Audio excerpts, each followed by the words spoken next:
नमस्कार। आरएस 2023 के मेंस का रिजल्ट आ चुका है और बहुत सारी संभावनाओं पर, बहुत सारी आशाओं पर, बहुत सारी निराशाओं पर उसने विराम लगा दिया है। जो लोग इसमें लगभग दो 2168 जो अभ्यर्थी जो पास हो गए, उत्तीर्ण हो गए हैं इस परीक्षा में, उन सबको शुभकामनाएं और अग्रिम शुभकामनाएं उन सबको जो अंतिम रूप से भी सफल होंगे। और साथ ही जो इस परीक्षा में, मैं बार बार कहूँगा, सिर्फ इस परीक्षा में एक पार्टिकुलर जो अंक थे उनको प्राप्त नहीं कर पाए हैं, उन सबको भी बहुत सारी शुभकामनाएं कि वो लोग उन्होंने परीक्षाएं दी और कम से कम इस चीज़ को, इस संघर्ष को उन्होंने जिया। तो उनके लिए सर्वाधिक शुभकामनाएं कि आप लोग इस जो एक परीक्षा से देने के बाद उसके परिणाम तक आपने जिस तरीके से अपने आप को जिया है, वो जीवन की जो संघर्ष की जो यात्रा है वो भी एक बड़ा महत्वपूर्ण पार्ट है। ठीक है। और ये मैं इसमें और भी बातें अभी जोड़ूंगा, पर लेकिन एक बार एक जनरल परसेप्शन के बारे में क्लियर कर देता हूँ कि जिस तरीके से जो कट ऑफ गई है वो बहुत नीचे गई है। और उसका मूल कारण ये है कि जिस तरीके से आरपीएससी पे जो ब्लेम लोगों ने लगाए थे बेफालतू के, कई बार कुछ सही भी थे और कुछ गलत भी थे, तो उसको दूर करने के लिए आरपीएससी ने जिस तरीके से छानबीन करते हुए छान छान करके कॉपियों में मार्किंग की है, और उसका परिणाम ये रहा कि मार्किंग कम हो गई। और एक लगातार जिस तरीके से उन्होंने परीक्षकों ने जब परीक्षा के बाद कॉपियाँ जांची गई होंगी, तो एक जो दबाव क्रिएट हुआ होगा, और वही उसका परिणाम था कि वो ओवरऑल दबाव सबके रिजल्ट पे क्रिएट हुआ है, और यही कारण रहा है कि कट ऑफ नीचे गई है। और एक यही बड़ा कारण था जो जिसकी वजह से परीक्षा परिणाम डिले हो रहा था। जिस तरीके से जनरल की कट ऑफ 262 गई, इसी की वजह से एससी एसटी के बीच में जो और जनरल के बीच में जो गैप था वो भी प्रभावित हुआ है। और सबसे वर्स्ट थिंग जो हुई है एक्स सर्विसमैन के साथ हुई है। एक्स सर्विसमैन का जिस तरीके से रिजर्वेशन को कैटेगरी वाइज बांट दिया गया, और उसकी वजह से ये हुआ है कि एक्स सर्विसमैन जो जनरल जहां 226 पे गया, तो वहीं एक्स सर्विसमैन एसटी में 157.25 पे गया है। तो ये अपने आप में एक्स सर्विसमैन जो कैंडिडेट्स थे उनके लिए भी बहुत बड़ी विडंबना बन चुका है। और अब एक्स सर्विसमैन भी अपने आप को ठीक से उनको प्रिपरेशन करनी पड़ेगी, जिस तरीके से उनका भी आपस में बड़ा गैप, बड़ा कंपटीशन बढ़ गया है। अब मैं बात करता हूँ कि जो सफल हुए एक दो 2168 व्यक्ति, उनकी यात्रा तो अब अभी भी ऐसा नहीं है कि वो अंतिम पड़ाव पर है, यात्रा अभी भी है। और सबसे बड़ी महत्वपूर्ण बात है कि अब जो इम्पोर्टेंस बढ़ेगा वो इंटरव्यू मार्क्स का बढ़ेगा। तो आपको साक्षात्कार पर बहुत अच्छे से फोकस करना है, जिसके लिए मैं अलग से बात करूंगा। और हो सकेगा तो हम लोग मॉक इंटरव्यू भी शुरू करेंगे साक्षात्कार के, क्योंकि मेरे साथ बहुत सारे अधिकारी हैं जो यहाँ बैठते हैं, हम उनका मॉक पैनल बनाने की कोशिश करेंगे। मेरे बहुत ज़्यादा अच्छे मार्क्स नहीं है, मेरे 61 मार्क्स थे इंटरव्यू में, पर लेकिन मैं समझता हूँ ठीक ठाक थे, एवरेज मार्क्स थे। वो ईश्वर की इच्छाएं क्यों थे और कैसे थे, ठीक है।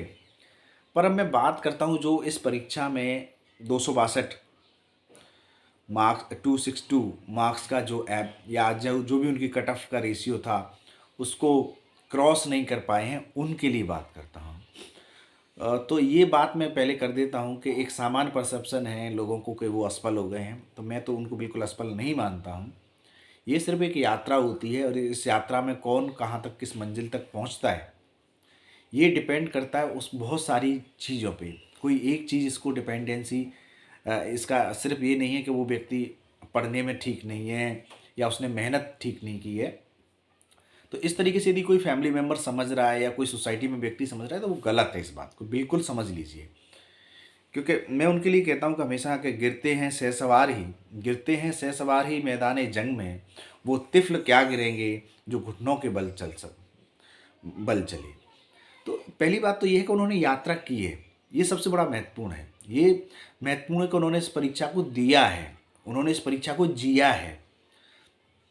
तो आपका गिर जाना लाजमी है, सब लोग तो होने ही नहीं है सफल। तो आप इसमें इतना चिंता की बात क्यों कर रहे हैं? आपको इसमें कोई शर्म करने की ज़रूरत नहीं है। लोग बार बार पूछ पूछ के आपको झुंझलाहट भरेंगे, ये कोई बात नहीं है।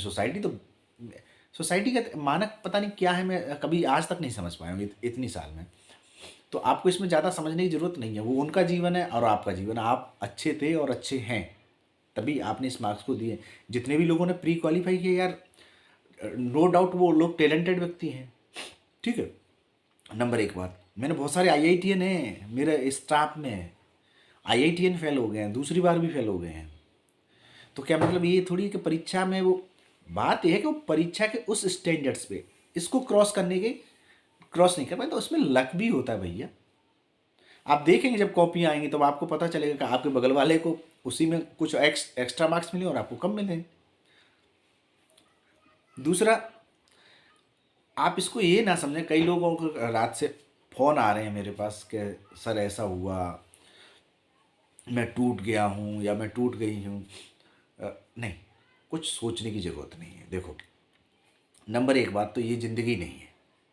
नंबर दूसरी बात, इस परीक्षा में एक पार्टिकुलर मार्क्स नहीं प्राप्त कर पाना असफलता वाली बात नहीं है, क्योंकि यदि आपको छोड़ना है, इस एग्ज़ाम की रेस को छोड़ना है, तो दुनिया और भी है। किसी शायर ने ठीक कहा है कि और भी दुख हैं ज़माने में, और भी दुख है ज़माने में मोहब्बत के सिवा, राहत और भी है वस्ल की राहत के सिवा। राहत और भी है वस्ल की राहत के सिवा। यानी इस परीक्षा में ही पास हो जाने से आपकी ज़िंदगी चलने वाली है, तो ऐसा कुछ भी नहीं है। यदि आप सोचो, मैं अपने परिणाम से बता सकता हूँ कि मैं जब इधर आ गया हूँ तब भी मैं वही जीवन जी रहा हूँ जिस तरीके से उस तरफ था। तो ये ऐसा कोई बड़ा अंतर लाने वाली नहीं है, ये सिर्फ मन का भ्रम होता है। जीवन जीने के कुछ राह होती हैं, उसी पे आपको जीना है। और आप यूँ क्यों सोच लेते हैं कि सिर्फ आरएएस से ही आपकी ज़िंदगी चलने वाली है या सरकारी नौकरी से ही ज़िंदगी चलने वाली है? सितारों से आगे और भी जहाँ जहाँ और भी है, सितारों से आगे जहाँ और भी है, अभी इश्क के इम्तिहां और भी हैं। आप लोगों ने एक परीक्षा दी है, इस परीक्षा में आपके पार्टिकुलर मार्क्स नहीं आए तो दूसरी बार आ जाएंगे, यदि आप उन कमियों को थोड़ा सा कम कर लेंगे तो आप अभी डिसाइड कर लें, प्री होने वाला है, प्री पे फोकस करें, ठीक है।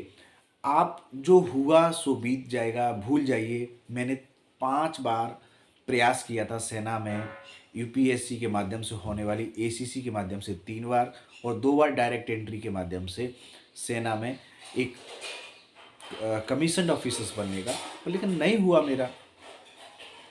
तो इसका मतलब ये थोड़ी ही कि मैं जीवन को छोड़ देता। जब भी मैं परिणाम से वापस असफल होता तो मुझे भी अंधेरापन फील हुआ है। तो आपको भी आंखों के सामने अंधेरा आएगा जब आप मेहनत करते हैं, जब आप सच्ची कोशिश करते हैं, फिर भी उसके बाद परिणाम नहीं आता है। तो उसका कारण ये है कि परिणाम एक सीमित है, उसकी कुछ सीमाएं हैं, उसमें बहुत सारे लिमिट्स हैं।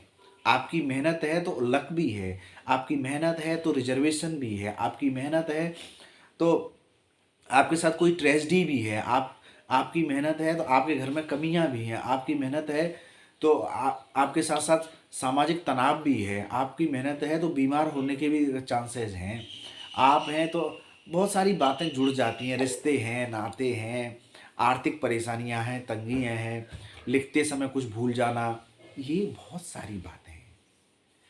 तो इसलिए इसमें आप कोई दोषी नहीं है। यदि आपको कोई दोषी ठहराता है तो वो व्यक्ति खुद मूर्ख है। मैं उसको बिल्कुल निरीह मूर्ख समझता हूँ जो व्यक्ति कह रहा है कि जिसकी वजह से ये जो रिजल्ट में फेल होने वाले व्यक्ति हैं वो काबिल नहीं है। ऐसा कुछ भी नहीं है। इसलिए मैं आपसे बार बार निवेदन करूँगा, आप वो अफसाना, मैं एक बात और कह देता हूँ, जो लोग इस बात से हट जाना चाहते हैं कि वो अफसाना जिसे अंजाम तक आना ना हो मुमकिन, वो अफसाना जिसे अंजाम तक लाना ना हो मुमकिन, उसे एक खूबसूरत मोड़ देकर छोड़ना अच्छा है। तो ये बेटर है कि आपको नहीं मिल पा रहा है रिजल्ट, तो कोई ज़रूरी नहीं आर एस में लिखें। कोई आर एस कोई ऐसे कोई तोप का गोला नहीं, मैं सीधी सी बोलता हूँ देसी भाषा में। आरएस ऐसा नहीं है कि कोई पारस पत्थर है जिसके बाद आपका जीवन सफल होने वाला है। छोड़ दो यार, बहुत सारी चीज़ें हैं। एक आरएस ऑफिसर भी, आरएस में बहुत सारी कैटेगरीज हैं, वो भी लोग भी तो जी रहे हैं ना, सब लोग जीते ही हैं बस। तो इसको ज़्यादा बड़ी चीज़ें ना समझें। सो मैं आज यही कहूँगा कि जितने लोगों के भी मार्क्स नहीं आए हैं वो इन सब चीज़ों पे ज़्यादा फोकस करने की ज़रूरत है ही नहीं। ठीक है।